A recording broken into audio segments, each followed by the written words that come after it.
batelani Kongo. Yahweh, Yahweh, bénissani Kongo. Yahweh, Yahweh, batelani Kongo.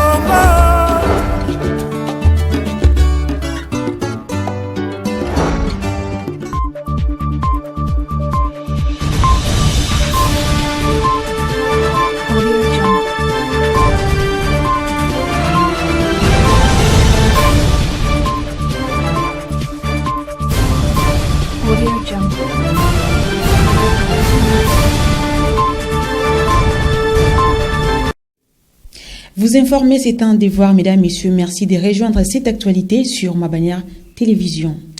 Dans l'actualité, retenez que 2 présumés voleurs ont été appréhendés dimanche 28 juillet dernier par la police nationale congolaise, présentés ce mardi 30 juillet au commissariat provincial du Congo central à Palace dans la commune de Matadi.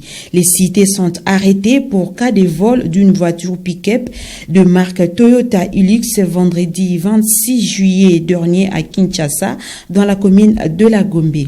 À savoir, les présumés voleurs sont de chauffeurs engagés de la société turque Milvest. Ils ont été présentés par le chef du département de sécurité publique du commissariat provincial du Congo central, délégué par le commissaire divisionnaire adjoint, le général Israël Kantou Bakoulou.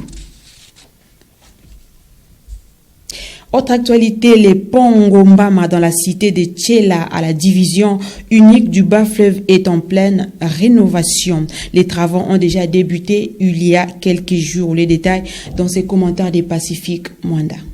La cité de Tchela, dans les territoires qui portent le même nom, est traversée par une rivière. Les ponts qui facilitent la traversée sur ces eaux n'aspiraient plus confiance à cause de son état vétuste. Après plusieurs plaidoiries des différentes autorités locales auprès des décideurs, la solution est trouvée. Le pont Ngomamba va bientôt revêtir une nouvelle robe. Les travaux de construction d'une nouvelle passerelle d'une longueur de 33 mètres linéaires en remplacement de l'ancien emplatelage en bois monté depuis l'époque coloniale sont en cours, nous confirme le directeur provincial de l'Office des routes Congo central, Boniek Kwebi. Au préalable, nous avons déjà travaillé à ce qui concerne les quilets, en bas du quillet et puis les sommiers et les murs de grève. Nous allons démonter l'ancien pont. Ensuite, nous allons placer un nouveau pont matière, la superstructure. La technique elle est un peu complexe, mais en 2 semaines, nous pouvons terminer, sauf imprévu. Rappelons que ce pont est d'une importance capitale car elle permet le trafic entre la cité de Tchela et plusieurs localités, dont Tsanganor. Et parlons de la commémoration du Génocoste en République démocratique du Congo, célébrée le 2 août de chaque année. En équipe d'avance, le vice-premier ministre en charge de l'Intérieur, Jacques Meshabani, séjourne à Kisangani dans la province de la Tchopo en prélude de cette célébration. Suivez. En marge de la commémoration de la journée du Génocoste, célébrée le 2 août de chaque année, le vice-premier ministre en charge de l'Intérieur, Sécurité, Décentralisation et Affaires coutumières, Jacques Meshabani Loko, séjourne dans la province de la Tchopo. Sa présence en avance à Kisangani, chef-lieu de la province, a un seul objectif: baliser les chemins pour le chef de l'État Félix-Antoine Tshisekedi Tshilombo, l'invité de marque de cette cérémonie commémorative. Initiée il y a plus de 10 ans par la plateforme CAYP, la célébration du Génocoste, autrement appelée génocide des Congolais, sa célébration vise à lutter contre les silences de la communauté internationale, contre les crimes de guerre nous imposés par les agresseurs. Le 2 août 1998, le mardi 29 juillet 2024, Jacques Meshabani a tenu une séance de travail avec les gouverneurs des provinces Paulin Lendongolia. Je suis en train de sensibiliser toute la population de la ville de Kisangani, les Tchopolais et Tchopolaises, d'être en tout cas massivement ce mercredi à l'aéroport de Bangoka pour accueillir le chef de l'État dans les avant-midi. Il y aura un meeting populaire où le chef va s'adresser à la population à la place de la poste. Rappelons que la commémoration du génocide pour des gains économiques, Génocoste en sigle, est un geste de respect pour rendre hommage à tous ceux qui ont perdu la vie dans les conflits en République démocratique du Congo.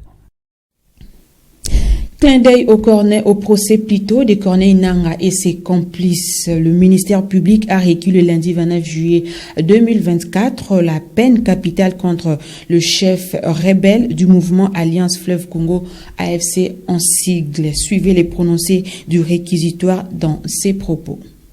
De M. Corneille Nangaa, les biens immobiliers, M. le Président, ont été placés sous séquestre conformément à l'article 130 du Code pénal militaire. Partant du fait que, M. le Président, ils sont poursuivis pour trahison. Donc ces biens ont été placés sous séquestre.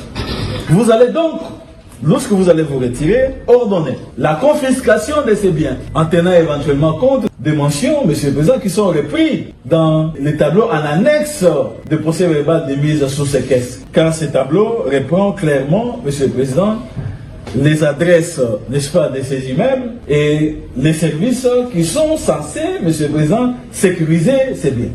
Vous tenez donc compte de ces tableaux lorsque vous allez ordonner, M. le Président, la confiscation de ces biens. Monsieur le Président, si vous arrivez à suivre les ministères publics, alors vous rendrez une bonne décision. Et lorsque vous allez rendre une telle décision, vous allez.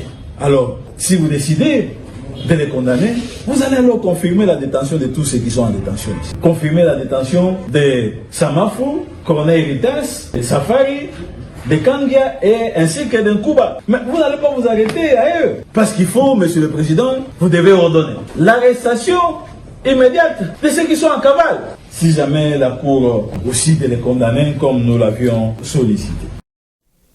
Et faisons un tour à Kinshasa, la capitale congolaise, après un mouvement de grève initié par les agents de Transco dans la ville, province de Kinshasa et les privés, ses partenaires de l'État congolais ont trouvé les bouts du tunnel. Le gouvernement a débloqué la somme équivalente de leurs arriérés des salaires de 2 mois, nous fait savoir le président de l'intersyndicale dans ses propos recueillis pour vous.